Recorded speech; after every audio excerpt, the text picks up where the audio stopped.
Once you understand the concept of chirality, the next skill is to be able to identify a chirality center. And so I'm using the term chirality center here, but you also might hear chiral center or stereogenic center or asymmetric center, and they're all pretty much referring to the same concept. A tetrahedral carbon, an sp3 hybridized carbon that has 4 different groups attached to it. And so let's look for some chirality centers in these molecules, and we'll start with this alcohol here. And so I'm going to go ahead and redraw this. I'm just going to go ahead and draw out all of the atoms here. So we have 4 carbons. The carbon on the left has 3 hydrogens attached to it. Right? So there's no way that's a chirality center. I need 4 different groups, and I have 3 of the same thing on that carbon. So that one is not one. This next carbon here, right, we have an OH, and then we also have a hydrogen attached to it. Right? So that's this carbon over here. Right, and this is a chirality center. We have 4 different groups attached to this carbon. So I'm going to go ahead and mark this carbon right here. This is a chirality center. There's a methyl group on this side. Right, so that's one different group. There's an OH group. Right, there's an ethyl group, and then there's also a hydrogen. Right, so go ahead and draw on that hydrogen. So there are 4 different groups attached to that carbon. So that carbon is a chirality center. So this carbon right here is a chirality center. Let me go ahead and draw in the other hydrogens, right? So I have 2 hydrogens on this carbon, so that's not a chirality center, right? I have 2 of the same thing bonded to this carbon, and then finally this carbon over here with 3 hydrogens, right? 3 of the same thing, so that carbon is not a chirality center. So 1 chirality center in this alcohol. All right, for our next example, let me go ahead and draw in the carbons, right? So we have 3 carbons.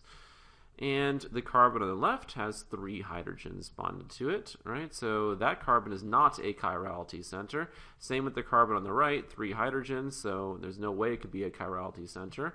Let's focus in on this carbon right here.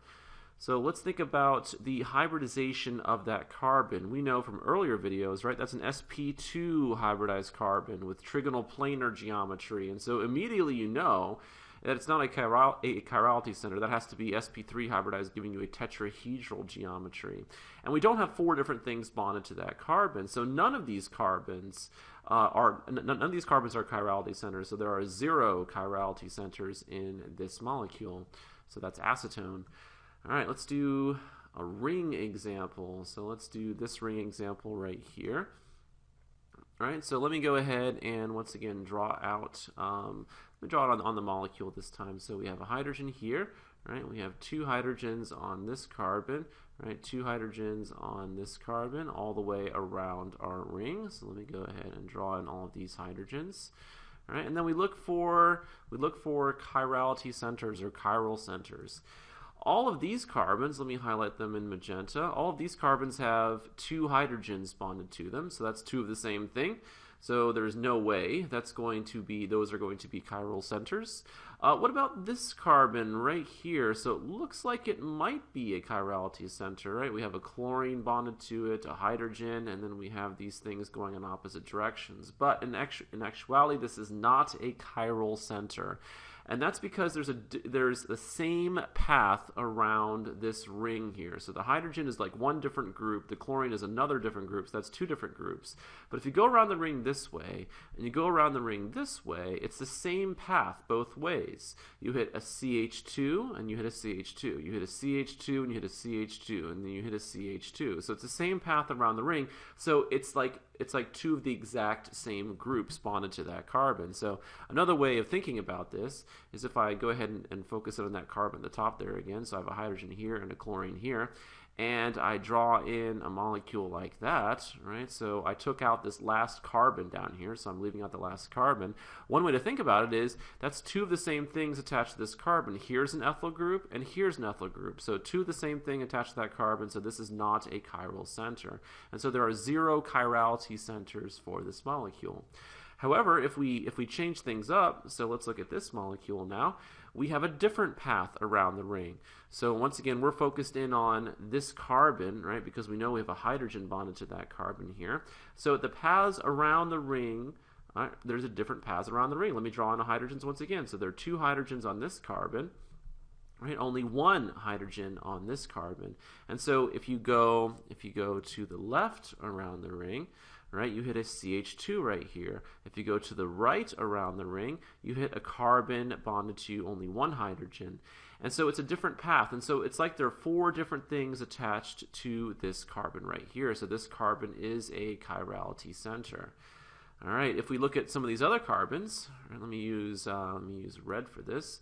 All right, so if we look at this carbon right here, this carbon is sp2 hybridized, right? There's a double bond there, so it's not a chirality center. Same with this carbon. This carbon has 2 hydrogens bonded to it. This carbon has 2 hydrogens bonded to it. This carbon has 2 hydrogens bonded to it. And so there's only one chirality center in this molecule. All right, and then let's do one more example, which is just looks a little bit more challenging than the ones we've been doing. Right, so it's a little bit scarier looking. This is the ibuprofen molecule. All right, so let's go through this one by one. But let's start with this benzene ring here in the center.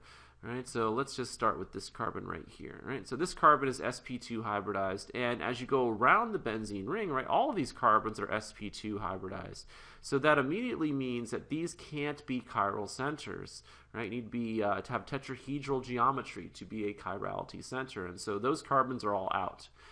Let's look at this carbon right here. Right, I know that there are 2 hydrogens bonded to that carbon, so that carbon is out. Let's look at this carbon. Well, I know that this carbon is bonded to 2 methyl groups, which is 2 of the same thing, and so that carbon is out. Let's look at this carbon. I know there are 3 hydrogens bonded to that carbon, so that one's out. Right? Same with this carbon. So these 3 of the same thing. So none of these carbons over here on the left side of the molecule are chirality centers. Let's go over here to, let me use a different color for this carbon right here. Right, so I know that there's only 1 hydrogen bonded to this carbon. I'll just put it in right here. So let's think about the different groups. I have a methyl group right here. I have a hydrogen. Right, I have this carboxylic acid over here, and then I have my benzene ring over here, and the rest of the molecule. So that's 4 different groups attached to this carbon, and so this carbon that I've marked in blue here is a chirality center. So this is a chiral center. I go ahead and mark it. All right, let's focus in on this carbon on the methyl group. There are 3 hydrogens, so that's not a chiral center. This carbon right here has a double bond to it, so it's sp2 hybridized, so that cannot be a chirality center either. And so we have only 1 chiral center in this molecule. And so this is a very important skill to practice, to look at the carbons, think about what's bonded to them, and if there are 4 different groups bonded to that carbon, and it's a tetrahedral carbon, sp3 hybridized, then we can call it a chirality center or a chiral center or whatever term your professor wants to use.